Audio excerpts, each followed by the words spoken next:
नमस्कार मित्रांनो, तुमचे स्वागत आहे. मित्रांनो, आपल्या घरासाठी, कुटुंबासाठी सोपे तोडगे.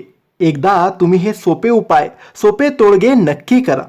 मित्रांनो, जो मळकट कपडे घालतो, दात स्वच्छ घासत नाही, जास्त जेवतो, कठोर बोलतो आणि सूर्योदयी अथवा सूर्यास्तास समयी झोपतो, तो साक्षात विष्णू असला तरी लक्ष्मी माता त्याला सोडून निघून जाते. जी व्यक्ती दररोज सूर्यनारायणाला किंवा गणपतीला नमस्कार करते, तिला आयुष्य, आरोग्य, ऐश्वर्य व तेजाची प्राप्ती होते.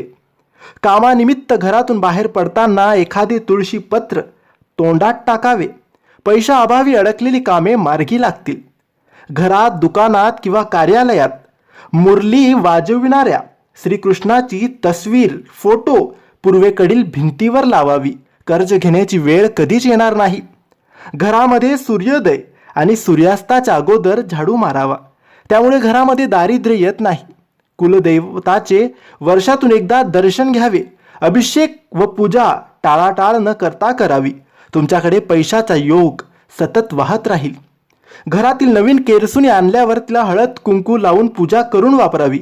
तिला पाय लावू नये व ती सहज दिसेल अशी ठेवू नये. दिवे लागल्यावर घरात झाडू मारू नये. घराचा मुख्य दरवाजा नेहमी फडक्याने पुसून स्वच्छ ठेवावा. तसेच संध्याकाळी 3ही सांजेला मुख्य दरवाजा थोडा वेळ उघडा ठेवावा. त्यावेळेस धूप दाखवावी. रोज सकाळी पहिली भाकरी गाईला, दुसरी कुत्र्याला व तिसरी छतावर पक्ष्यांसाठी ठेवावी.